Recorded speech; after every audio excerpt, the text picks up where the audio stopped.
De dire qu'en jeune enseignant, je suis tombé dans la Révolution française en lisant le Moniteur, le journal Le Moniteur à la bibliothèque de Grenoble, qui était mon premier poste. J'avais du temps, je lisais le Moniteur et je me suis dit, tiens, pourquoi pas travailler sur la Révolution française. Le bicentenaire derrière arrivait, Vauvel était à Paris, il attirait les doctorants comme la lumière attire les insectes.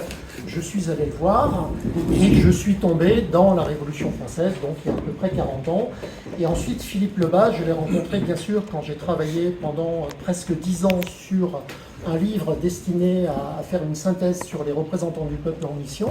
Et là, je l'ai plus que rencontré, puisque ceux qui connaissent éventuellement l'ouvrage savent, et je crois que Florent Hérichet l'avait rappelé, que je l'ai dédicacé à la mémoire de Philippe Lebas.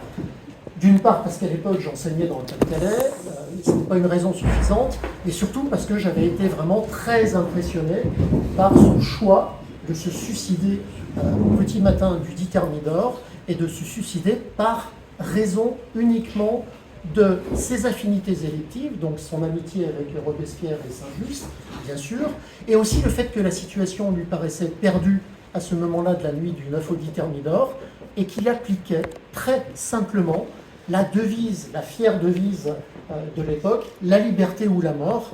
Et la liberté ou la mort, il y a parfois un contresens grossier qui est fait sur cette devise. Le contresens, c'est de dire soit pour la liberté ou je te tue. Donc c'est quelque chose d'assez violent. C'est pas ça le sens de la devise. Le sens de la devise, c'est je m'engage pour que la liberté triomphe. Et si à un moment je dois m'engager jusqu'à perdre ce qui est a priori le bien le plus précieux pour moi, encore que ce serait philosophiquement à discuter, ma vie, la mort, je perdrai la vie, mais j'aurai lutté pour la liberté. Alors voilà, ensuite, en m'intéressant à Philippe Lebas, évidemment, je me suis intéressé à sa famille. Alors il y a 3 personnages que vous voyez derrière moi, y compris sous forme de banderoles, puisque ça, je ne pouvais pas le prévoir avant de faire mon PowerPoint, qui sont Philippe Lebas, le conventionnel, c'est le portrait le plus célèbre de Philippe Lebas, Élisabeth Duplay, donc, qui est devenue ensuite Madame Lebas dans l'été 1793, et qui signe jusqu'à la fin de ses jours Élisabeth Duplay, veuve Lebas. Elle met une fierté absolue à signer veuve Lebas. Et puis j'ai mis, pour faire plaisir à Florent, qui est à la fois mon élève et mon ami, ce qui me permet de le dire comme ça, mon élève parce qu'il est doctorant sous ma, je ne sais pas s'il faut dire direction, sous mon encadrement plutôt que direction, même si officiellement c'est une direction. Et puis nous sommes devenus amis à force de fréquenter les mêmes terrains, et notamment le terrain Lebas. Donc Philippe Lebas, fils, qui est le personnage sur lequel il fait sa thèse. Mais j'ai envie d'ajouter que ce qui nous réunit aussi aujourd'hui, c'est que j'ai envie de vous parler d'un 4e personnage qui aurait très bien pu ne jamais avoir de lien avec la famille Lebas ou avec la famille Duplay, pour une raison très prosaïque, c'est qu'il n'appartenait initialement ni à l'une ni à l'autre. Et ce 4e personnage, c'est quelqu'un qui s'appelle Paul Coutan. Alors Paul Coutan, pour le situer, je vous ai fait derrière, j'espère que vous arrivez à voir si vous êtes trop loin. Je suis devant, voilà, c'est ça le problème. Si je vais là, je vais être devant. Bon, si je vais très loin, ça va être parfait, je pense. Donc Paul Coutan, en fait, si vous voyez Philippe Lebas et Élisabeth Duplay, ils ont eu un fils, Philippe Lebas, fils, qui naît peu de temps avant le 9 Thermidor. Philippe Lebas, fils, a eu une épouse, mais il y a eu aussi 2 compagnes, je crois que c'est 2, Oui, Florent. Minimum, Au minimum, on va dire ça comme par ça. un autre. Si tu veux le dire en version très, très soft, Oui. et pas MeToo, donc il a eu également 2 compagnes avec lesquelles il n'était pas marié, et desquelles il a eu des enfants. Parmi ces compagnes... Une épouse, surtout une épouse légitime et qui nous relie à ce que j'ai évoqué tout à sûr. l'heure, Edmé Duplay. Bien sûr, mais qui ne m'intéressait pas pour cette chronologie-là, Voilà. pour cette généalogie-là. Donc avec Marie-Madeleine Adèle Grujon, il a eu un fils, Léon Grujon Lebas, qui de façon traditionnelle a appris les noms de son père et de sa mère, qui lui-même s'est marié en 1862, qui a eu une fille, vous la voyez, Élisabeth Clémence Grujon Lebas.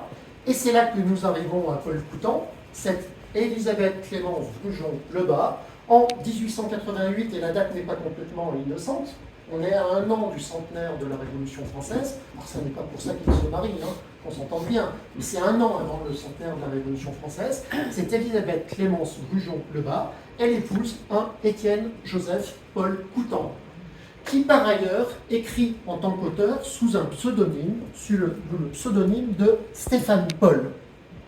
Et c'est lui qui va publier, pour la première fois et la dernière fois jusqu'à aujourd'hui, qui va publier pour la première fois les mémoires d'Élisabeth Duplay, veuve Lebas. Alors je me propose de vous parler d'Élisabeth, mais je ne peux pas parler d'Élisabeth et du travail que j'ai fait sur Élisabeth sans vous parler de Paul Coutan. Donc je vous propose de voir ça, et quand je dis je vous propose, je vous impose, hein, pour être plus clair, en 4 temps. D'abord, je voudrais vous parler de la publication des mémoires en 1901, donc par Paul Coutan, alias Stéphane Paul. Ensuite, je vous parlerai du travail que j'ai fait sur le manuscrit de Madame Lebas, donc les mémoires d'Élisabeth Duplay, veuve Lebas. Et là, je voudrais vous faire entrer dans mon atelier d'historien, c'est-à-dire vous montrer très techniquement comment j'ai travaillé pour cette édition.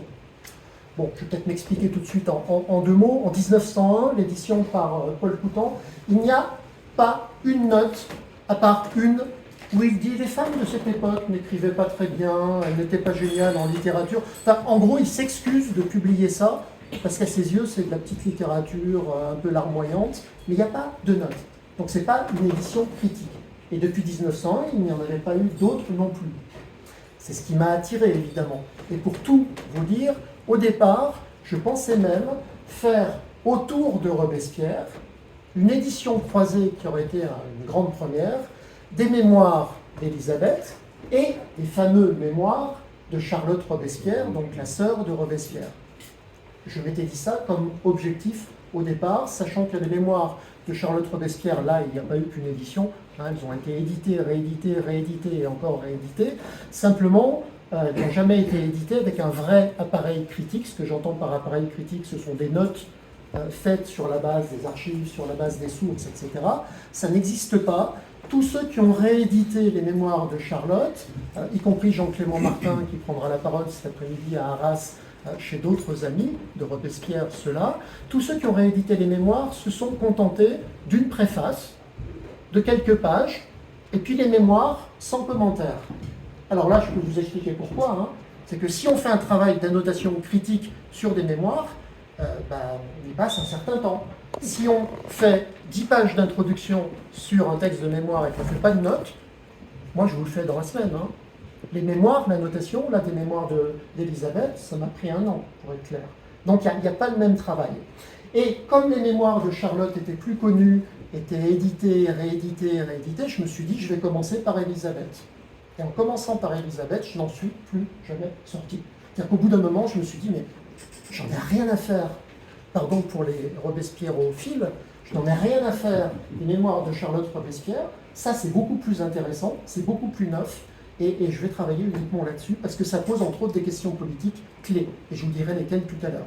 Alors, le 3e temps de mon propos sera justement une des questions politiques importantes, c'est-à-dire de voir comment, avec Élisabeth veuve Lebas, on touche à quelque chose de fondamental. Pourquoi des femmes de, et c'est pour ça que le livre s'appelle « Femmes de révolutionnaires », d'après les mémoires d'Élisabeth Duplay, hein, pour bien montrer que ce n'est pas une seule réédition de 1901. Pourquoi des femmes de, et je dis femmes de, pas par antiféminisme vieux jeu, c'est parce que dans les archives, elles sont femmes de. Comprenez bien qu'un député à la Convention, il y a de fortes chances, même si tous n'ont pas été dans ce cas-là, qu'ils soient venus avec femmes et enfants. Hein, je vous rappelle qu'il reste un certain temps à Paris quand même. Les femmes, on les voit systématiquement apparaître dans les archives, simplement, elles sont femmes de. Souvent, on gomme leur nom de jeune fille, comme on dit aujourd'hui, et elles sont uniquement femmes de. Ces femmes de, qui n'avaient commis aucun crime, à part le fait d'être femmes de, à partir de 93, et surtout 94 et 95, elles peuvent se retrouver en prison, ou elles peuvent monter à l'échafaud, comme par exemple Lucille Desmoulins, hein, la femme de Desmoulins. Si vous trouvez une raison pour laquelle la femme de Desmoulins est guillotinée, à part le fait qu'elle est la femme de Desmoulins, je suis prêt à entendre votre raison, mais ce serait vraiment un scoop assez spectaculaire. Hein. Je veux dire, on a bien inventé une histoire de complot des prisons. bon, je veux dire, soyons sérieux, il n'y a pas de complot des prisons. Je veux dire, elles montent à l'échafaud parce qu'on liquide les derniers restes des factions de Danton, de Desmoulins et de Hébert de l'autre côté. Passons. Donc ça, on y viendra. Et puis ensuite, le dernier point, c'est le plus surprenant, c'est-à-dire que, alors je ne vais pas le dévoiler tout de suite, travaillant sur les mémoires, j'ai commencé un vrai travail d'historien, c'est-à-dire je ressaisis le texte, je la note de façon critique, etc. Et à un moment, j'ai basculé vers toute autre chose, qui fait que ce livre est un peu j'ose pas dire un ovni, mais il faudrait remplacer le mot objet et puis il ne serait pas volant. Ouais, je vais quand même dire un ovni. C'est un peu un ovni dans tout ce que j'ai pu écrire depuis le début. Et là, je vais laisser le suspense jusqu'à ce que j'arrive au point numéro 4. Alors, d'abord, la publication par Paul Coutan. Alors, vous avez un portrait de Paul Coutan dans son beau vêtement de magistrat. Et puis, à côté, je vous ai mis la couverture du livre. Alors, le livre qui paraît en 1901 est un livre qui s'est raréfié sur le marché de l'occasion parce qu'il est à peu près introuvable ou alors hors de prix.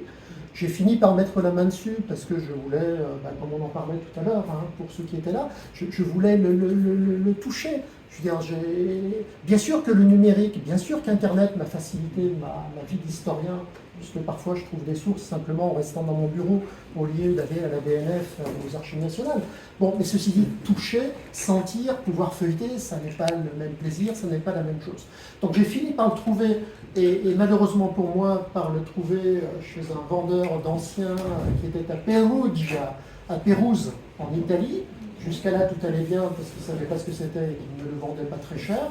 Sauf que quand je l'ai acheté, payé, j'ai reçu un mail du monsieur me disant « Oh là là là là là là, je n'avais pas vu, désolé, c'est 1901. » Il n'avait pas vu parce qu'en fait, il n'y a pas de date sur le livre. Donc il a fini par chercher. C'est 1901. En Italie, il existe une législation, au passage, vive la législation, il existe une législation qui interdit d'exporter des objets qui ont plus de, là j'ai oublié, je crois que c'était 60 ans ou quelque chose comme ça. Donc le livre ne peut pas sortir d'Italie. Je ne sais pas si vous entendez ce que je suis en train de vous dire. C'était un livre publié en France qui se retrouvait en Italie, sans doute acheté par un spécialiste de la Révolution en Italie, et qui ne pouvait pas revenir en Normandie où j'habite, parce que, bon, bref, donc j'ai contourné l'obstacle, et pour finir mon anecdote, je l'ai fait expédier chez une collègue de Rouen à mon université, qui est vénitienne d'origine, donc je l'ai expédié à Venise, elle me l'a ramené de Venise à Rouen. Je le possède, il est à moi, je refuse de le vendre. Bon, regardez le titre qu'il a choisi, le conventionnel Lebas, le fameux portrait de Lebas, et au-dessus, par prudence, Stéphane Paul Coutan, c'est son pseudonyme, a écrit autour de Robespierre, en se disant que le nom de Robespierre avait peut-être quand même tiré un peu plus l'œil du lecteur que Lebas, qui était moins connu. Paris, Ernest Flammarion, éditeur. Alors, Paul Coutan, pour vous le présenter un peu, parce que jusqu'à ce que j'entreprenne ce travail, on le connaissait un peu via le master de Florent Hérichet, mais tu m'accorderas, Florent, qu'on ne savait pas grand-chose quand même sur Paul Coutan, et que j'ai trouvé un certain nombre de choses aux Archives nationales. Alors c'est un juriste, comme vous pouvez le lire, je ne vais pas lire ce qui est écrit derrière, mais je vais le résumer pour les gens qui sont à l'autre bout de l'écran là et qui, eux, ne doivent pas bien voir grand-chose. C'est un juriste de formation qui est passé par des écoles qui mènent à ça, qui est aussi passé par Sciences Po. Il a été avocat puis magistrat, vous verrez tout à l'heure. Il écrit sous un pseudonyme. Paul Coutan devient Stéphane Paul. Par pitié, vous ne me demandez pas Stéphane Paul, pourquoi Stéphane Paul, parce que je ne sais pas. Ça, on n'a pas encore trouvé, en soi, ça n'a pas tellement d'importance. Et c'est quelqu'un qui est un peu un touche-à-tout. Alors, les gens du 19e siècle, puis du début du 20e, qui sont juristes et qui à la fois se veulent écrivains, historiens, amateurs d'art, etc., c'est assez fréquent, c'est assez banal. Et puis, je vous ai mis, parce que j'avais trouvé ça assez piquant, il a eu la Légion d'honneur, il a été chevalier puis officier. Et lors de sa première promotion en 1903, donc comme chevalier, puisque c'est le premier grade, il y a un résumé qui est joint à, vous savez qu'il y a une base qui s'appelle la base Léonore. Vous allez sur Internet, vous tapez base Léonore et on trouve tous les gens qui ont eu la Légion d'honneur. jusqu'à un passé qui s'arrête à je ne sais quand. Vous ne trouvez pas ceux d'aujourd'hui, hein, c'est les réserves d'usage, mais vous trouvez des dossiers, et il y a des dossiers qui sont sacrément intéressants. Alors, je vous livre quand même, parce que c'est assez spectaculaire, successivement, j'adore le successivement, engagé volontaire au 13e d'artillerie, pas pendant la guerre au passage, hein. Avocat à la cour d'appel, secrétaire du parquet général de la cour de cassation, greffier près cette cour et secrétaire du bureau d'assistance judiciaire, professeur ou vice-président d'association parisienne pour l'instruction gratuite des adultes, chargé de cours de législation à l'école supérieure de pharmacie, point, publication juridique, publication littéraire, donc il a les deux casquettes, membre de la Société des gens de lettres et lauréat de l'Institut. Ça fait un joli mélange, ça vous pose son homme, hein, avec sa casquette de juriste et son gagne-pain, et puis ses activités littéraires à côté. Sa carrière, vous la voyez retracée derrière moi, alors là je ne vais pas tout vous lire, hein, mais il a eu une carrière qui est une belle carrière pour quelqu'un dans le monde du droit. Il a commencé donc comme avocat, il a eu des responsabilités successives qui l'ont mené à la fin de sa carrière à être président de chambre à la cour d'appel, je parle évidemment de la cour d'appel de Paris, hein, avant d'être admis à la retraite en 1935. Et au passage, quand aujourd'hui on va sur Internet, y compris sur le site de la Bibliothèque nationale de France, dont vous m'accorderez que normalement elle est sérieuse, en général on le fait mourir en 1935, c'est-à-dire qu'on se trompe entre sa retraite et sa mort, et en fait il est mort gentiment en 1951. Alors je ne sais pas quelle est la source de l'erreur, mais la source de l'erreur gomme quand même toute la Seconde Guerre mondiale, et quelque chose me dit, je n'ai pas encore gratté ça, quelque chose me dit qu'il y a quelque chose de louche, hein, parce qu'il est dans un milieu, je dirais, politiquement modéré à gauche au départ, ensuite modéré tout court, et je suis plus sûr qu'il soit très, très à gauche. Il est dans les milieux pacifistes avant la guerre de 14-18 et encore après, et des gens avec ce type de profil qui, entre 1940 et 1944, ont trempé un peu, beaucoup, moyennement, passionnément à la folie, mais pas du tout dans la collaboration. Je ne suis pas en train de dire qu'il était collaborateur, hein, loin de moi cette idée. Je dis que c'est une piste qu'il faudrait creuser, mais ce n'est pas mon propos et ce n'est pas mon intérêt. Par ailleurs, il a un travail d'auteur, donc il publie ce livre de 1901 sur Lebas. Il a aussi publié sur le fils Lebas, il a aussi publié d'autres choses. C'est un critique littéraire qui est renommé. Quand on va aujourd'hui sur le site Retro News de la BNF, on trouve son nom, ou le nom de Stéphane Paul, ou le nom de Paul Coutan, ou les deux, par dizaines et par dizaines et par dizaines d'occurrences. On le trouve sans arrêt, et après on tombe sur le fait qu'il a fait une critique d'un livre dans telle revue, qu'il a fait une critique d'une pièce de théâtre dans telle revue, qu'il a fait une chronique judiciaire parce qu'il fait aussi des chroniques judiciaires. Et enfin, vous le voyez à la fin de la page projetée derrière moi, il joue un rôle également en 1907 dans la fondation de la Société des études robespierristes fondée par l'historien Albert Mathiez, avant de s'en écarter assez rapidement pour des frictions avec Mathiez. Et c'est assez fréquent qu'à l'époque, des gens qui avaient un lien familial avec la Révolution adhéraient à ce genre de société, tout simplement parce que peu de générations s'étaient écoulées. Là, je parle aujourd'hui en 2024, on risque peu dans la salle d'avoir des gens qui sont liés, enfin, ça se peut dans l'absolu, hein, mais qui sont liés à quelqu'un qui a vécu la Révolution, qui a laissé des documents, et dans la salle, je risque assez peu, pour ne pas dire pas du tout, d'avoir quelqu'un dont le grand-père a fait la Révolution. Ou alors il faudrait me l'expliquer d'un point de vue physiologique. Voilà, pour vous le présenter. Le livre n'est pas daté. Alors, je suis allé voir dans les archives de Flammarion, je suis allé voir au dépôt légal. Pas de chance, les archives de Flammarion, il n'y a pas pour 1900-1901. Le dépôt légal, je ne trouvais pas, si ce n'est qu'il y a un tampon 1901 sur l'exemplaire qui est à la BNF.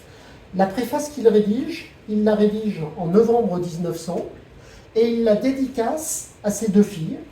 Alors, je ne vais pas vous lire le texte qui est derrière moi, hein, je vais le résumer pour ceux qui ne sont pas là, qui sont à l'écran comme je disais tout à l'heure. Il dit qu'il a commencé à l'écrire à Yport, donc une petite station balnéaire du pays de Caux, pas très loin de là où je réside moi-même. Et vous voyez, il dit « Ah là là, vous verrez le patriotisme exalté de vos ancêtres, etc. » Donc il rappelle le souvenir glorieux de la Révolution, et il appelle ses deux filles, non pas Coutan, mais il les appelle Coutant-le-Bas. Alors que dans l'état civil, elles ne s'appellent nullement Coutant-le-Bas. Dans le livre, il les appelle Coutant-le-Bas pour renforcer encore, si besoin était, le lien qu'il a qu'il estime avoir avec les Lebas. Je vous rappelle qu'il a épousé, lui, une arrière-petite-fille du conventionnel. Donc, que ses filles à lui aient un lien avec le conventionnel, je veux bien. Son lien à lui, c'est surtout un lien de quelqu'un qui est tombé qui est tombé dans le pot de miel, littéralement. Hein. C'est-à-dire qu'en épousant l'arrière-petite-fille, il a eu accès à tous les documents gardés par la famille, dont les fameux mémoires d'Élisabeth Lebas. Et il en a profité, il avait raison, il en a profité pour écrire ce livre. L'ouvrage est mis en vente au début de 1901. Comment je peux l'affirmer? C'est très simple. J'ai dépouillé toute la presse de l'époque et j'ai trouvé les premières critiques, les premiers comptes rendus critiques qui dataient de janvier 1901. Donc je suis à même d'affirmer, et en plus, le tampon sur l'exemplaire de la BNF me confirme dans cette idée, enfin c'est plus qu'une idée, dans ce constat, ça sort en janvier 1901. Il y a un journal qui dit que, bon, voilà, mi-chèvre, mi-chou, c'est intéressant parce qu'il y a des documents inédits sur la Révolution, mais enfin quand même, Stéphane Paul qui dit ne pas avoir l'ambition de faire de l'histoire, pourquoi pas, mais pourquoi semble-t-il avoir celle de juger les historiens de la Révolution, et qui plus est, de les attaquer injustement, comme il en use envers Michelet, en disant que Michelet n'est qu'un improvisateur, un romancier qui fait oublier l'histoire. Franchement, il faudrait peut-être un peu plus d'autorité à l'honorable auteur pour porter un jugement aussi téméraire sur l'illustre historien, etc., etc. L'honorable auteur, petit, l'illustre historien, très grand, etc., qu'avait dit Paul Coutant, Stéphane Paul dans son ouvrage. En gros, il disait que Michelet a une plume superbe, mais que parfois sa plume s'égare dans quelque chose qui devient un peu romancé. Pour avoir moi-même participé à l'équipe qui a fait la notation critique de la réédition de l'histoire de la Révolution française de Michelet en Pléiade, je vous garantis que parfois Michelet, on peut le prendre en flagrant délire et d'exagération, et de mensonge, et d'erreurs grossières. Alors quand on a fait l'édition critique, on n'avait pas le droit, ça faisait partie de la charte, on n'avait pas le droit de dire qu'il y avait une erreur grossière, mais on les repérait quand même. Donc, c'est un peu méchant pour Stéphane Paul. J'ai fait la fortune critique de la sortie de l'ouvrage, et dans la sortie de l'ouvrage, j'ai envie de dire que les historiens sont très réservés, très dubitatifs. Alors je vous donne ici un exemple, alors ça c'est une revue, il avait tout pour écrire l'histoire de Lebas, mais il ne l'a pas fait. Sous-entendu, c'est très bien, mais franchement, c'est pas très réussi. Et l'auteur d'ajouter, on retrouvera dans ce livre le manuscrit entre guillemets de Madame Lebas, c'est-à-dire l'histoire de ses amours, de son mariage, de sa captivité déjà connue ou en partie publiée, mais qu'on verra avec plaisir en entier, in extenso. Autrement dit, chapeau bas, parce qu'il a eu l'idée de publier le premier, ce fameux manuscrit. Courte parenthèse, le manuscrit en question, aujourd'hui, a disparu. Soit il est entre les mains de descendants lointains des Lebas du Clé qui le gardent soigneusement et qui le vendront peut-être un jour sur le marché, c'est arrivé ces dernières années, soit il a vraiment disparu. Et donc celui que j'ai utilisé, vous l'aurez compris parce qu'il n'y en a pas d'autre, c'est celui publié en 1901. Les vrais historiens ont été encore plus sévères sur la publication de 1901. Alors je ne vous les ai pas tous mis dans le livre, ils y sont tous. La Révolution française, la revue La Révolution française, c'est la grande revue à l'époque, et elle est dirigée par Alphonse Hollard, qui est rien moins que le titulaire de la chaire d'histoire de la Révolution créée à l'approche du bicentenaire, enfin aux alentours du centenaire, en Sorbonne. Alphonse Hollard, pour le dire en quelques mots, c'est le pape des études révolutionnaires à ce moment-là. Alphonse Hollard rédige en personne le compte-rendu du livre de Stéphane Paul. Alphonse Hollard ne rédige pas du tout la quasi-totalité des comptes rendus. Ce sont d'autres gens qui rédigent les comptes rendus. Lui, il a autre chose à faire en tant que pape des études révolutionnaires. Là, c'est lui qui prend la plume. Et il écrit que, bon, d'accord, Stéphane Paul a pris des archives aux archives de la guerre, il a pris aux archives nationales, il a pris aussi dans les archives de la famille Lebas, en ayant épousé justement l'arrière-petite-fille. Il les encadre d'un récit complet de la vie de Lebas, jusqu'à là c'est gentil. Et ensuite, il y a ce commentaire sur les mémoires d'Élisabeth. Il y a là, j'adore, quand vous commencez comme ça, c'est déjà assassin.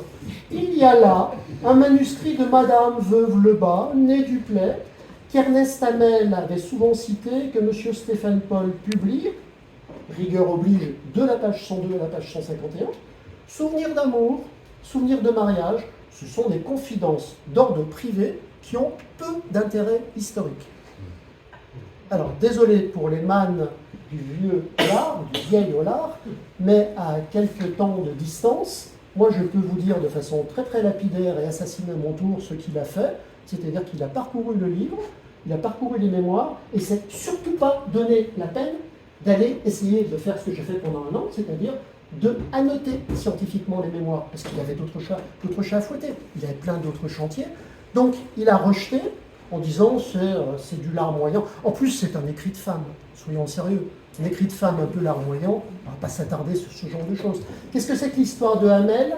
C'est tout simplement, et ça tombe bien parce que sur le panneau qui est là, il y a justement une allusion, c'est que des historiens du 19e siècle, Hamel, mais aussi Lamartine ou Michelet, parmi les plus fameux, sont allés chez la veuve Lebas, sont allés discuter avec elle, et certains d'entre eux ont vu les mémoires, et dans leurs ouvrages, citent un peu, parfois un peu plus qu'un peu, mais ne mettent jamais en entier, évidemment, les mémoires d'Élisabeth Lebas.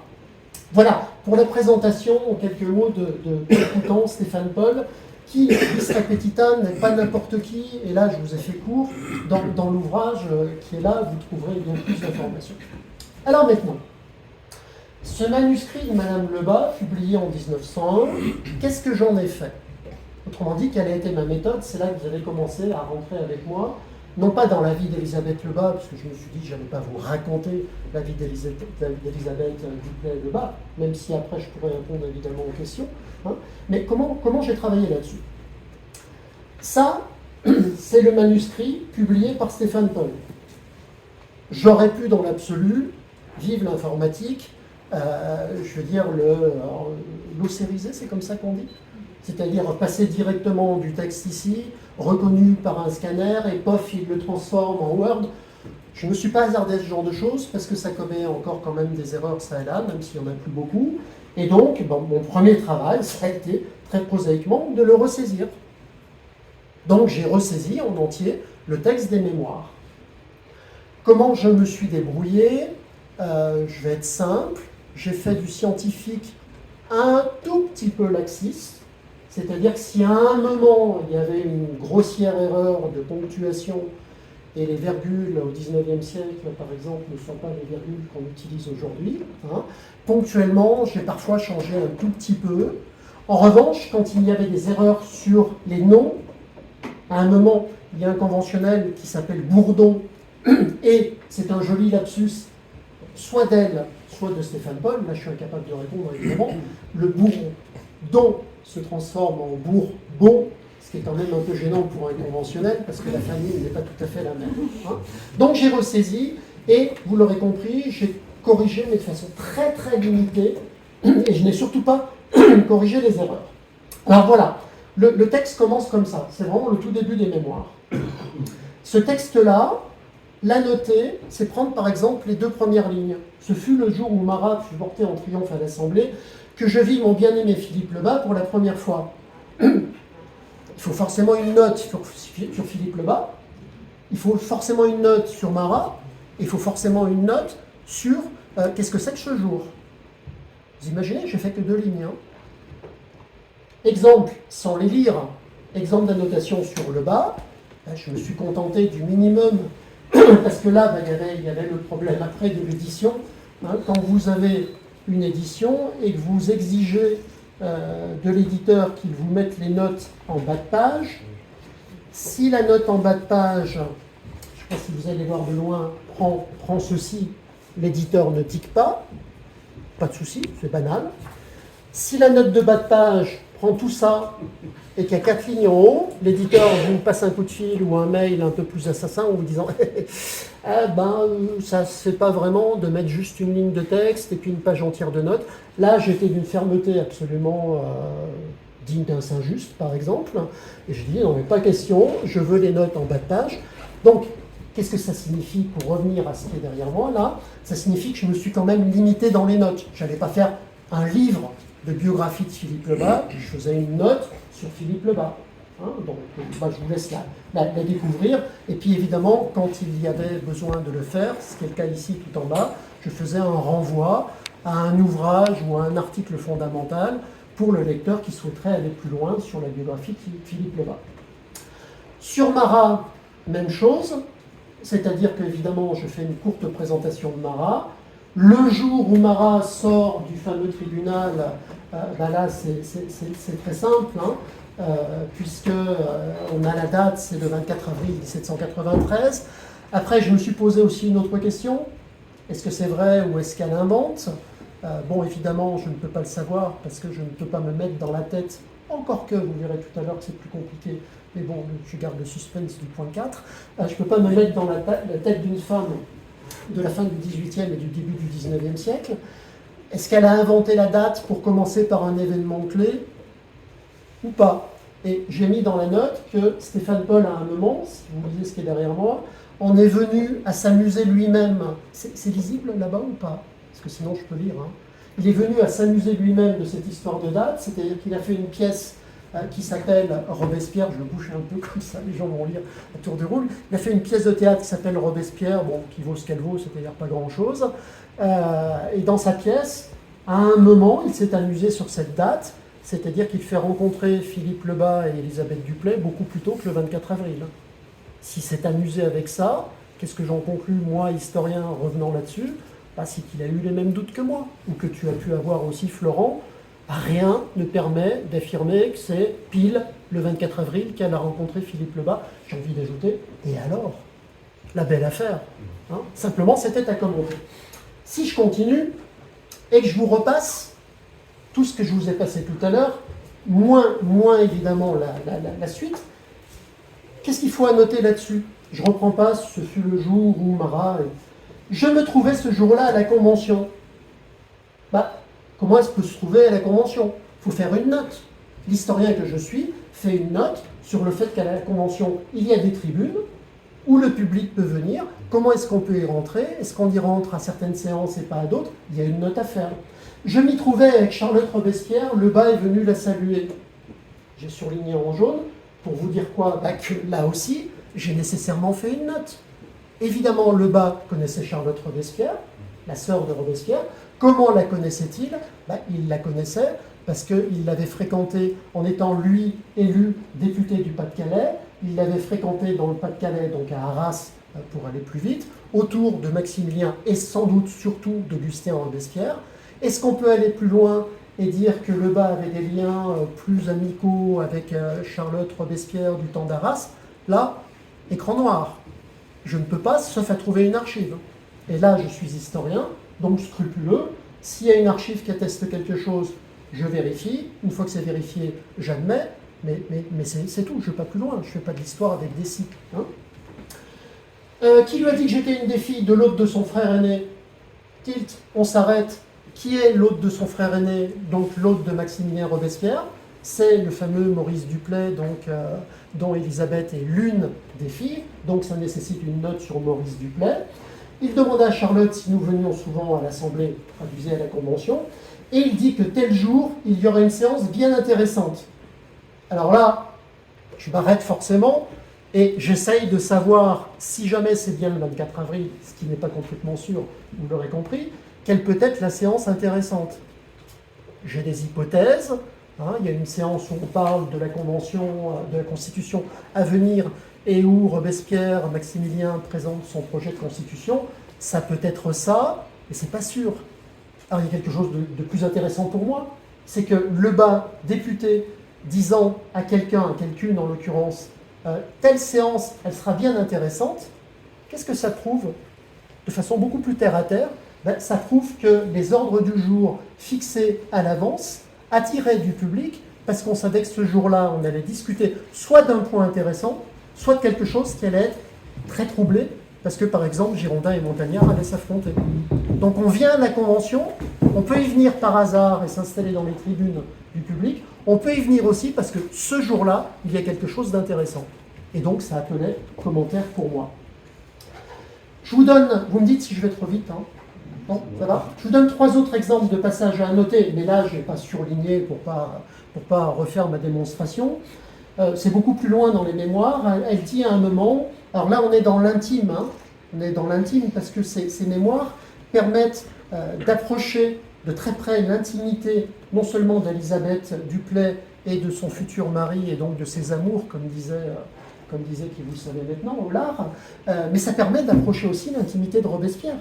Puisque Robespierre, pendant 3 ans, a logé dans la maison de cette famille, dans la maison du menuisier, et donc tous les jours côtoyait évidemment le menuisier et ses filles, et son fils également. À cette époque, nous allions souvent en famille, nous promener aux Champs-Élysées. Les Champs-Élysées, c'est pas très loin de la rue Saint-Honoré où ils vivent. Nous choisissions ordinairement les allées les plus retirées pour être tranquilles, hein.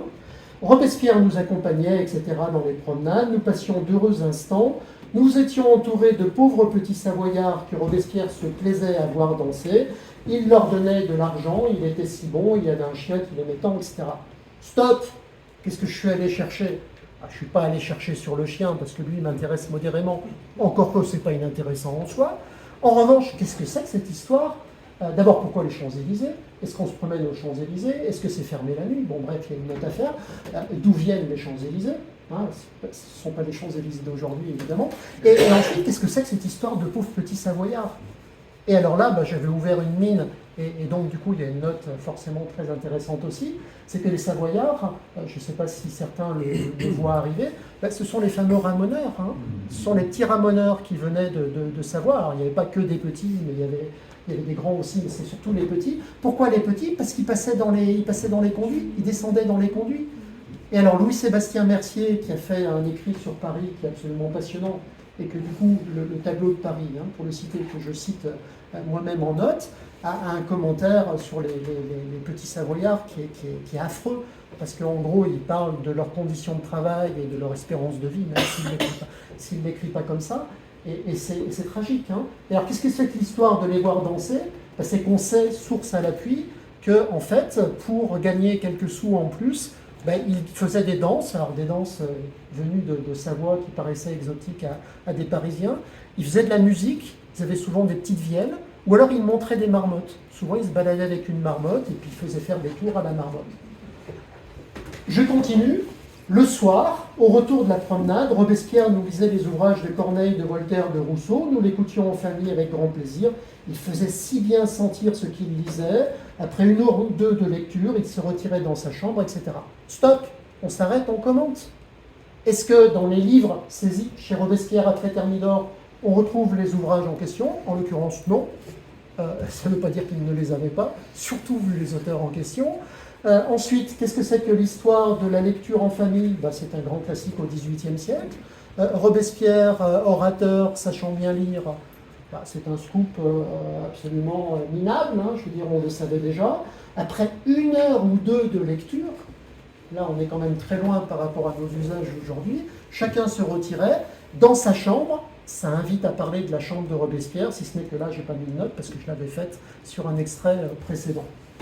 Nous le considérions comme un fils et nous comme un frère.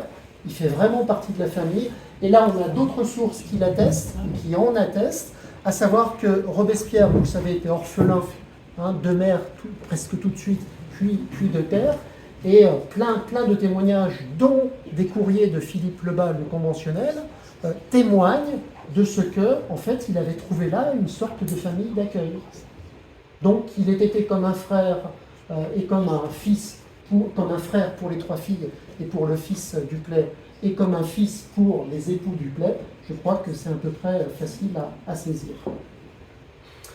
Extrait suivant. Alors, on saute dans les mémoires. Hein. Je vous ai dit que ce serait vraiment des extraits. La fameuse mission avec Saint-Just sur le front de l'armée du Rhin. En fait, Saint-Just et Lebas emmènent Élisabeth, qui est tout juste enceinte, hein, donc qui est enceinte de, alors là j'ai oublié, mais c'est 1 mois et demi ou quelque chose comme ça, et ils emmènent une jeune femme qui s'appelle Henriette, qui est une des sœurs de Lebas, et à qui on prête une aventure amoureuse, bon, moi j'ai envie de dire plutôt des sentiments qu'une aventure, avec Saint-Just. Et donc il y a un récit, nous partîmes enfin pour Saverne, Nous voyagions tous les quatre dans la même voiture. S'injuste pour moi en route, les attentions les plus délicates, les prévenances d'un tendre frère, j'imagine qu'Anne connaît cet extrait. Hein, à chaque relais, il descendait, etc. Ces messieurs nous lisaient des pièces de Molière ou quelques passages de Rabelais. Stop, ça veut dire qu'ils ont emporté des livres. Sinon, j'arrive pas à comprendre comment ils peuvent lire des extraits. Hein. Ils nous chantaient des airs italiens. Stop, qu'est-ce que c'est que ces airs italiens? Je ne suis pas capable de les identifier. En revanche, je suis capable de vous dire que dans les écrits du fils Lebas, il y a des références transmises par Maurice Duplay, donc l'hôte de Robespierre, disant que Lebas était un chanteur non négligeable et chantait des airs italiens. Pourquoi des airs italiens? Parce que c'est à la mode dans cette fin du XVIIIe siècle. Hein. Nous fûmes très gais, aucun accident ne nous arriva, je nous réjouissais. Mon Dieu, nous avions encore à traverser les gorges de la montagne de Saverne. Alors moi qui connais un petit peu les Vosges, comme vous peut-être, un certain d'entre vous peut-être, je me dis quand même les gorges de la montagne de Saverne, est-ce qu'il ne faudrait pas aller voir et faire une note là-dessus? Alors là j'ai trouvé plein de choses. Parce qu'en fait, j'étais parfaitement ignorant de ce que c'était que la route de Saverne au XVIIIe siècle. En gros, c'est, je ne sais plus si c'est 15 ou 16, mais c'est dans ces heures-là, c'est 15 ou 16%, c'est-à-dire qu'on n'avait pas trouvé de pente, hein, on n'avait pas trouvé mieux que de faire monter la route absolument toute droite. Et justement, avant la Révolution, un ingénieur, et là j'ai retrouvé plein de documents là-dessus, avait enfin créé une route qui avait la bonne idée de monter en lacet. Mais à un moment, les lacets étaient absolument au-dessus d'une vraie gorge, et c'était une route qui était redoutable, hein, je veux dire, dans laquelle il y avait plein d'accidents, donc on peut la comprendre sur son impression des gorges de Saverne. Encore faut-il la noter, encore faut-il aller chercher. Un dernier exemple, je crois que c'est c'est le dernier exemple. Évidemment, je ne pouvais pas ne pas vous mettre un exemple sur Thermidor. Elle raconte Thermidor, hein. Là, je vais le lire en entier parce que c'est très court. Je fus tiré de mon anéantissement, donc c'est après l'arrestation et la mort de son mari. À un moment, elle dit qu'elle voudrait mourir, mais qu'on ne meurt pas de chagrin. Elle dit ça presque texto, on ne meurt pas de chagrin. Et effectivement, tout à l'heure, dans mon propos introductif, je vous disais le plus grand sacrifice, c'est le sacrifice de sa vie. Moi, je ne suis pas sûr, hein. Je ne suis pas sûr du tout. Je pense que c'est beaucoup plus facile de mourir que de voir mourir son ou sa proche, compagne, compagnon, ou encore pire, fils, fille. C'est plus difficile d'être le survivant que de mourir. Mourir, c'est jamais que le mauvais instant à passer dans sa vie, excusez-moi de le dire de façon très matérialiste. Voir mourir son mari, et elle a avec elle un enfant qui a 1 mois et demi. Vous imaginez la situation? Mais on ne meurt pas de chagrin. Je fus tiré de mon anéantissement par l'arrivée d'agents de police ou d'agents du comité de sûreté générale, elle ne sait pas trop. On me mena à la prison de Talaru, où je fus bien mal, sans air, sans une croisée traduisait une fenêtre, avec mon fils et ma sœur. Il pouvait à peine y tenir 2 lits de sangle, 2 chaises et une toute petite table. Jugé de mon affreuse position, je n'avais de jour que par une tabatière et bien petite.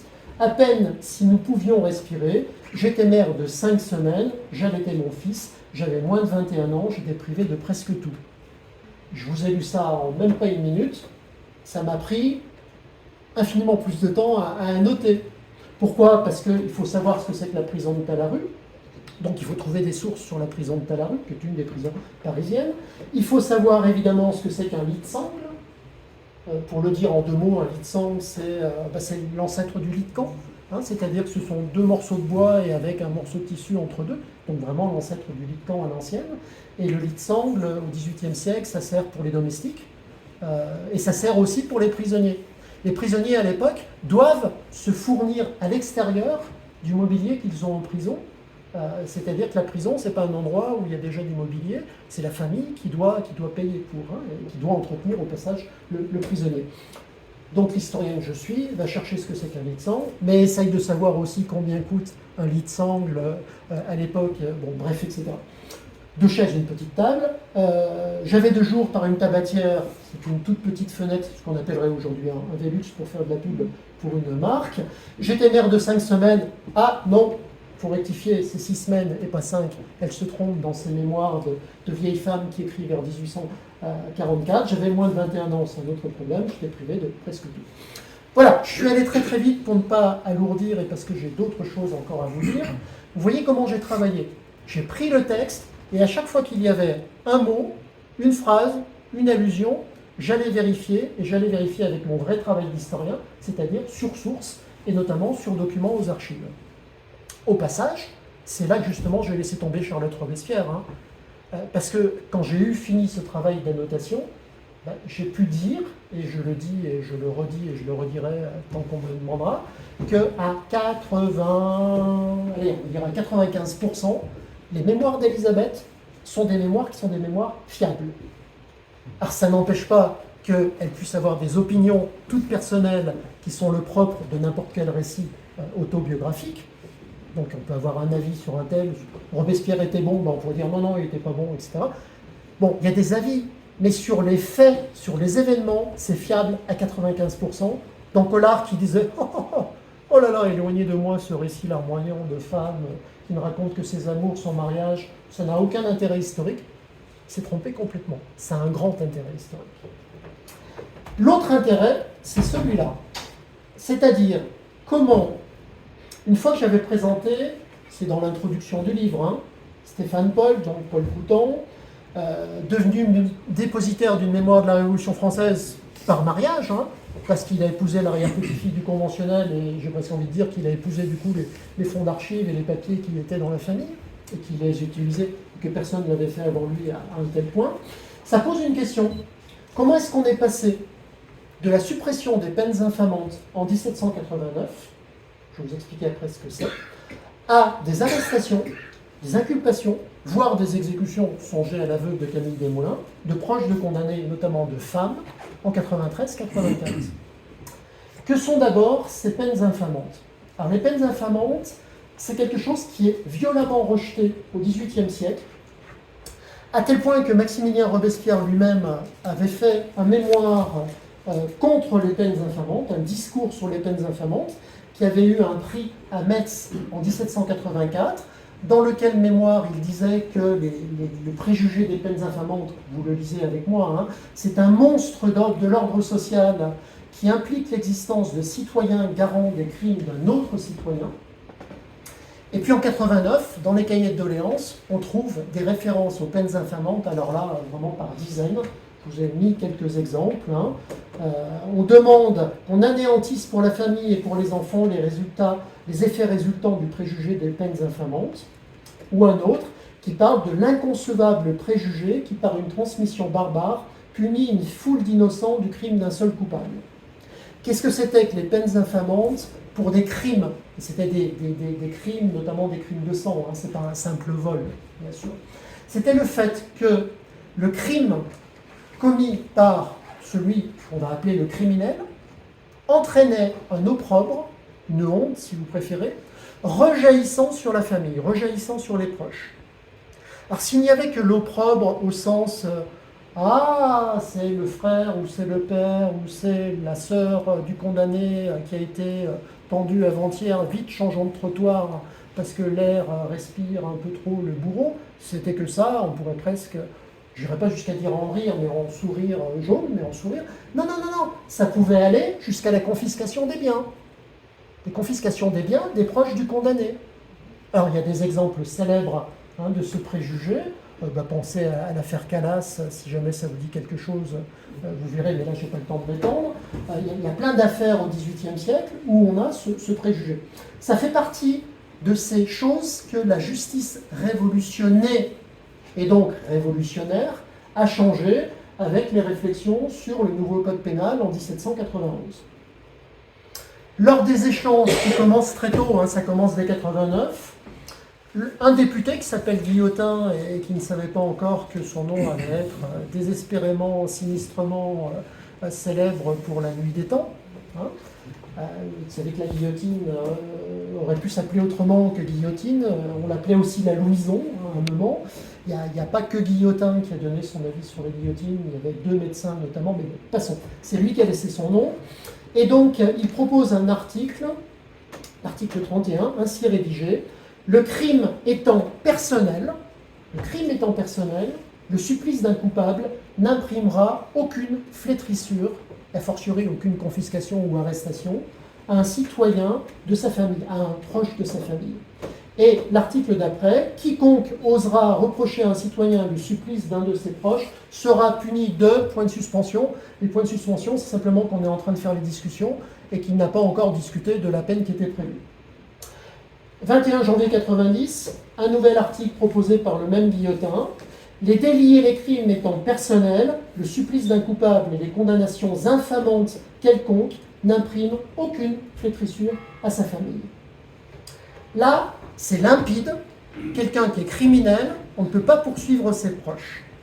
Or, quand j'ai travaillé sur Elisabeth, et que j'ai vu Elisabeth en prison, et que j'ai vu Elisabeth en prison avec son gamin d'1 mois et demi, en train de l'allaiter, en train de faire passer les officiers de santé de la prison pour qu'ils voient que le malheureux gamin avait la petite vérole, comme on disait à l'époque, c'est-à-dire la variole, et qu'on commence à s'inquiéter de son état de santé, et qu'on commence à s'inquiéter de la contagion, bref, qu'on aille vers une libération de la malheureuse jeune mère et de son nourrisson, là je me suis dit, mais comment c'est possible? C'est une contradiction manifeste avec ce que j'ai lu sur la justice révolutionnée et révolutionnaire.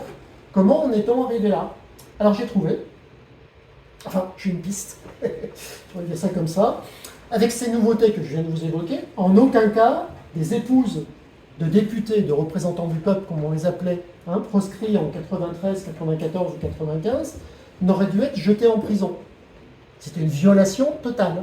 Sauf que dans le code pénal de 1791, quand on va un peu regarder dans le détail du texte, on voit ceci dans la partie intitulée « Des condamnations », un titre, c'est une sous-partie si vous voulez, intitulée « Des complices de crime », et on voit que, on lit que quiconque, je cite, aura sciemment et dans le dessein du crime aidé et assisté le coupable ou les coupables, soit dans les faits qui ont préparé ou facilité son exécution ou l'exécution du crime, soit dans l'acte même, le crime qu'il a consommé, sera puni de la même peine prononcée par la loi contre les auteurs du dit crime. Alors là, moi ça fait tilt, ce genre de choses. Pourquoi? Parce que ça implique deux choses. Un, la notion de complicité. Je ne vais pas m'étendre parce qu'elle me paraît aveuglante. Je veux dire, il est clairement parlé de complice. Mais ça implique aussi la notion de crime. Qu'est-ce que c'est qu'un crime pour vous aujourd'hui?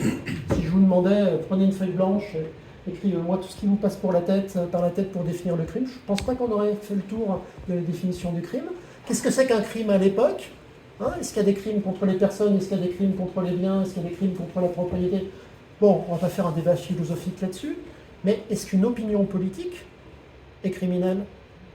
En principe, non, puisqu'il y a liberté de débat à la Convention nationale, mais à partir du moment où la Convention nationale, et là je vous renvoie à un autre livre que j'avais écrit qui s'appelle « La liberté ou la mort », sur la quelques centaines de conventionnels, ça fait beaucoup, qui sont décédés de mort non naturelle, ça fait l'assemblée la plus anéantie de toute l'histoire, je n'en connais pas d'autres, même avec des exemples contemporains du style les députés au Reichstag avec l'arrivée de Hitler, les députés du temps soviétique. Vous ne trouverez pas une assemblée contre la Convention comme la Convention qui laisse de mort non naturelle une centaine de ses membres. C'est une assemblée qui est presque décimée au sens propre, si vous voulez. Qui est d'ailleurs décimée au sens propre, puisqu'il n'y a pas 1000 conventionnels, donc elle est décimée au sens propre. Or, à partir du moment où, avec l'arrestation des Girondins en juin 93, puis avec les arrestations successives qui épurent la Convention. La Convention, c'est une longue succession d'épurations politiques, et j'utilise le mot épuration par choix, c'est un mot qui est utilisé à l'époque, y compris dans ce sens-là. Ça veut dire qu'on arrête quelqu'un pour un crime. Alors on va coller des mots, on va parler de ce qu'ils sont contre-révolutionnaires, et donc c'est un crime de contre-révolution, de ce qu'ils ont comploté, et c'est un crime d'avoir comploté, de ce qu'ils ont falsifié ceci ou trafiqué cela, et c'est un crime. Quand on criminalise une opinion politique, ça veut dire qu'on peut arrêter quelqu'un et que la femme peut devenir, tout au moins peut être suspectée, d'être la complice de son mari. J'espère que vous avez suivi mon raisonnement. Et là, on est évidemment dans une violation absolument totale de ce qu'avait voulu ceux qui ont réformé la justice pendant la Révolution.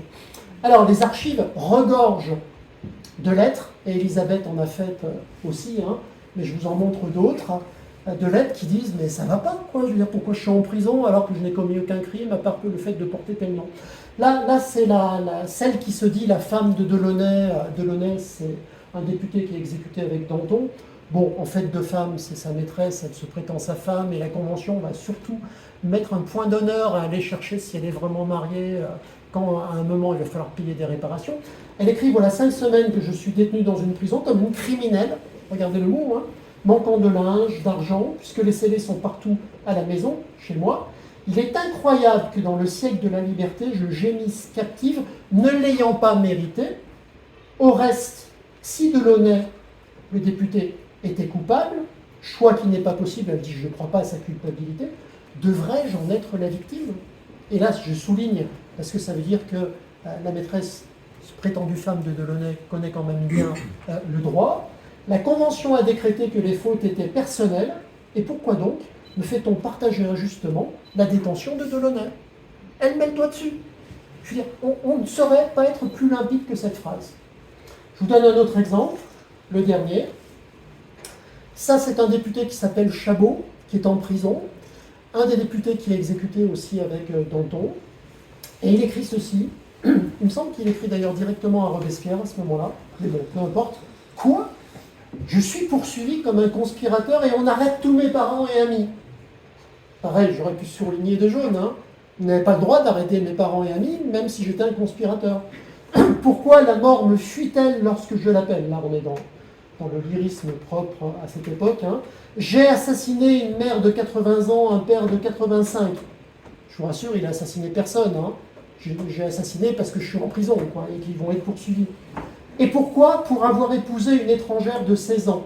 Il s'est marié à une jeune fille de 16 ans et qui n'était pas de nationalité française. On arrête ma sœur, mère de 11 enfants, parce que j'ai voulu être père selon les lois. Et quoi? J'aurais été fidèle à ma patrie lorsque je vivais avec des concubines avides de me perdre, et je serais un conspirateur au moment où j'ai épousé une femme virtueuse? Ses frères sont suspects, cela peut être, ils sont les ennemis de la faction que l'on poursuit dans le moment, ils sont d'une autre, disent leurs ennemis, mais quelle est-elle? En suis-je moi-même qui ai toujours vécu et combattu pour la liberté? Veut-on me ravir la gloire de mourir pour elle? Veut-on réaliser la prophétie de Vergniaud? La prophétie de Vergniaud, député girondin, qui, à la Convention, qui périt avec les Girondins le 31 octobre, enfin, des Girondins, 31 octobre 93, et qui a eu la phrase fameuse, hein, la Révolution est comme Saturne, elle dévorera tous ses enfants. Alors, une phrase qui a été utilisée tant et plus, oui, il faut que je fonce. Pardon, je te voyais regarder. Bref, mais ce qui est intéressant là dans la citation, c'est mon père, ma mère, ma sœur, il n'y a pas de raison qu'on les poursuive. J'en arrive au point 4. Quand j'avais fini tout ça, j'ai ressenti une frustration. Et je me suis dit, je ne vais pas faire que ça.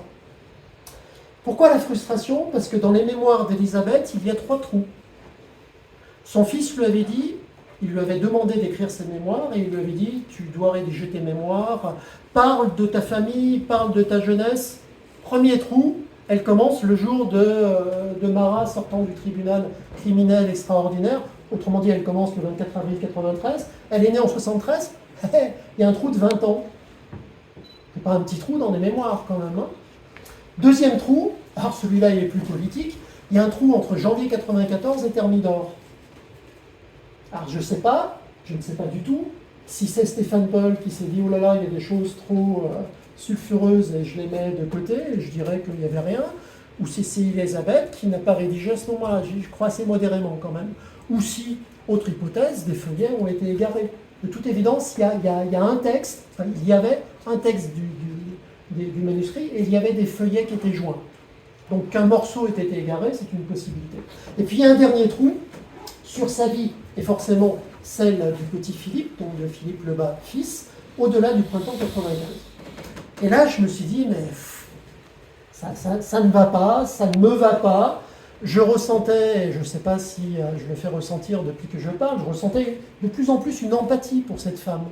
je veux dire, à travailler sur ses mémoires, j'étais venu en empathie ou en sympathie, si vous préférez, avec elle, et j'étais frustré qu'il y ait des trous.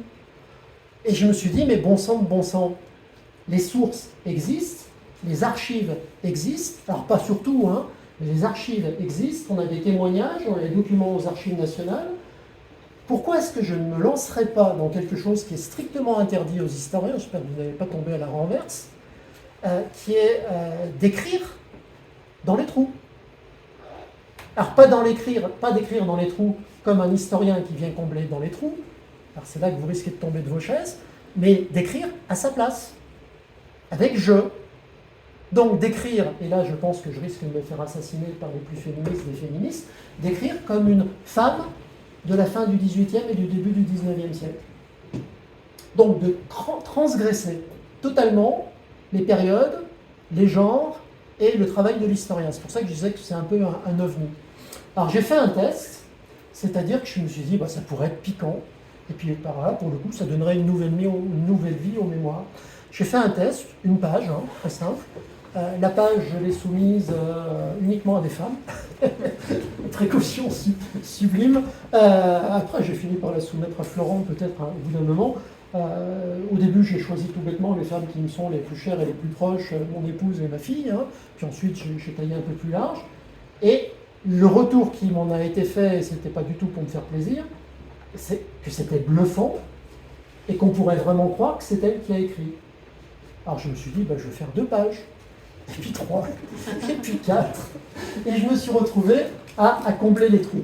Alors, sauf un, le dernier, j'ai fait très peu de choses, parce que je trouvais que c'était moins lié aux mémoires et que c'était plus lié au travail de Florent.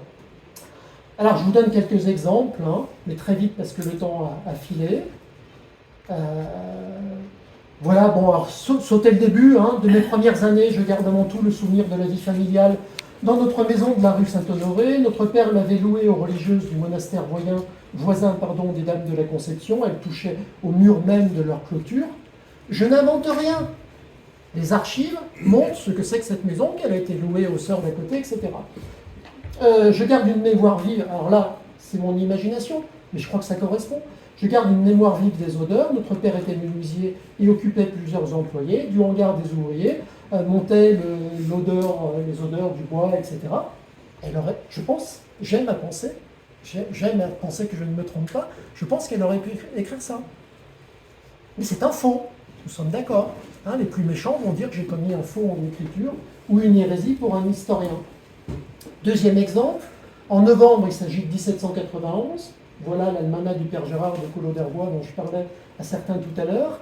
Nous nous régalâmes à la lecture d'un almanach issu d'un concours lancé par la Société des études, intéressant, par la Société des Jacobins, je vais dire autre chose, afin de diffuser les principes de la nouvelle Constitution, Collot d'Herbois, etc.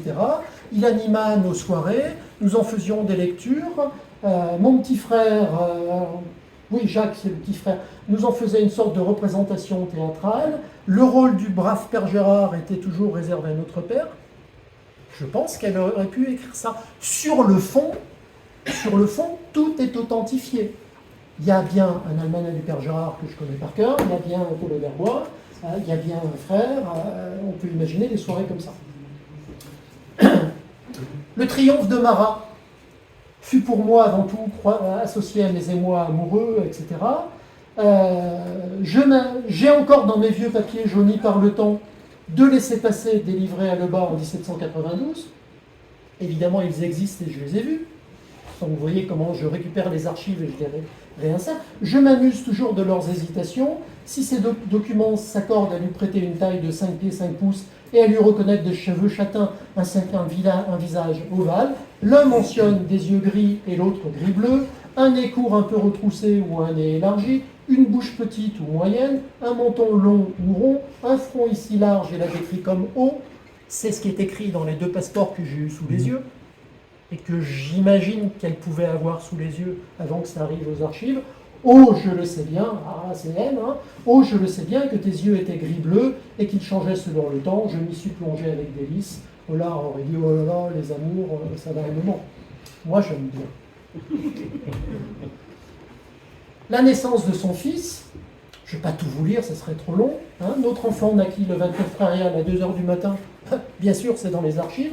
Dans l'appartement où nous vivions, au numéro 148 de la rue Neuve de Luxembourg, c'est dans les archives. C'était un fils. Mon mari elle a déclaré la naissance à la maison commune, l'hôtel de ville, hein, en la présence du commissaire de police de la section des Pics. Tout ça, c'est dans un document d'archives.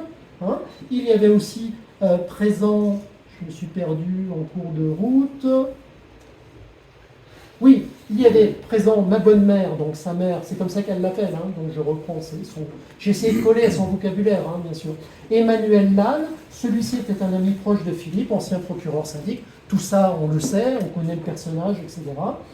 Le lendemain de la naissance, Philippe annonça la nouvelle au sien, éperdu d'amour pour moi et pour notre enfant. La lettre, et la lettre, je n'invente rien, la lettre existe, je ne fais que la citer. Elle pouvait, à ce moment-là, l'avoir dans ses papiers. Vous voyez comment j'ai fait? Je veux dire, mon imagination d'auteur ou d'historien hérétique, je ne sais pas comment on va l'apprécier, je l'ai laissé voguer un tout petit peu parfois, mais à peine. Fondamentalement, je suis resté sur les archives. Bon, ça, on peut peut-être passer. Un dernier extrait pour qu'on puisse discuter, puisque le temps a filé. Ça, c'est parmi les derniers mots sur l'après 95. Plusieurs de nos proches avaient soutenu Babeuf, Philippe Buonarroti, Sylvain Maréchal, Félix Lepelletier, le frère du représentant assassiné, etc. À l'issue du procès de Babeuf, Darté fut condamné à la peine capitale. Bon, bref, je vous laisse lire. Ça, ce sont tous des personnages qu'on connaît, sur lesquels on a des archives. Hein, et Darté, c'est quelqu'un qui s'est suicidé. J'ai consacré la majeure partie de mon existence à défendre la mémoire de mon bien-aimé Philippe et de ses amis, en élevant notre fils dans l'amour de la République et dans un immense respect pour ceux qui furent immolés en Thermidor. J'ai toujours conservé avec moi leurs portraits, y compris lorsqu'il ne faisait pas bon rappeler le souvenir de Robespierre et de ses amis. Plusieurs étaient accrochés sur nos murs, afin qu'aucun de nos visiteurs ne puisse ignorer leur présence, et encore moins la fierté que mon fils et moi avions de défendre la mémoire de nos martyrs. Je me retourne par ici, voilà, je l'ai vu tout à l'heure. C'est une référence directe, je n'invente rien, c'est une référence directe au témoignage, notamment de Degas, qui disait qu'ils étaient passés chez la veuve Duplay, qu'ils avaient vu le portrait de Robespierre et de Saint-Just. Oh, tu conserves les images de ces monstres? Tais-toi, c'était des saints. Bon, voilà, j'arrête. Alors tout ça est là-dedans, évidemment. Ce que je voulais vous montrer, vous l'aurez compris, je pense, hein, c'est pas tant l'histoire d'Élisabeth, même si bis repetita, je suis à vos dispositions pour répondre à des questions sur sa biographie, mais ce n'était pas l'objet de mon commentaire, c'est comment, avec un texte, un historien peut travailler, et comment, à titre complètement exceptionnel, un historien peut tout d'un coup partir sur un chemin de traverse. C'est la première fois de ma vie que je fais ça, je ne sais pas comment ça sera accueilli. On verra, peut-être que je vais me faire lyncher, qu'on va crier au scandale, au fond en écriture, que je vais avoir un procès, que le descendant va sortir du bois et dire « oh là là ». Bon, franchement, je l'ai fait lire, peut-être pas tout, en partie à Florent, donc je parle sous son contrôle, une fois n'est pas coutume, on inverse. Franchement, je pense vraiment avoir respecté cette femme, et je répète que j'ai fait ça par empathie avec elle, et pas du tout pour commettre un faux. Il n'y a pas une prétention dans mon propos et dans ma démarche, il n'y a pas la prétention de proposer un genre nouveau, il n'y a pas la prétention de proposer à mes collègues historiens ou à des historiens amateurs de se lancer dans l'histoire-fiction, il n'y a pas la volonté de créer une utopie, c'est rien de tout ça. C'est juste que par empathie pour cette femme, j'ai voulu compléter. Alors, ce que ça donne dans le livre, évidemment, sinon ce ne serait pas possible, c'est que les choses qui ont été rajoutées par moi, qui sont de ma plume, même si ma plume, je l'emprunte à elle, vous l'aurez compris, sont dans des caractères, dans une casse, comme on dit, différents de ce qui est utilisé pour les mémoires eux-mêmes. Les mémoires, donc c'est facile à reconnaître, et de toute façon, au début, il est dit des pages temps à temps, ce sont les mémoires. Hein. Les mémoires d'Élisabeth, bah ça, vous l'aurez compris, j'en parle depuis le début, sont annotés systématiquement. Les passages reconstruits ne sont évidemment pas du tout annotés. Je n'allais pas m'amuser à m'annoter moi-même, alors là, sinon ce n'était pas du lynchage, c'était mon cadavre traîné dans les égouts, au moins. Voilà, donc je suis à votre disposition pour répondre à des questions ou pour discuter. Et après, ceux qui sont intéressés, mais alors il n'y en a que 8, donc ne vous battez pas. Sinon, ça sort en librairie la semaine prochaine. Et ça sera acheté à l'ordre de l'éditeur et pas à moi. Ce n'est pas moi qui vends les exemplaires et qui trahis l'éditeur.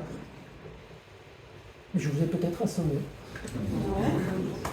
Je pense qu'on peut vous applaudir.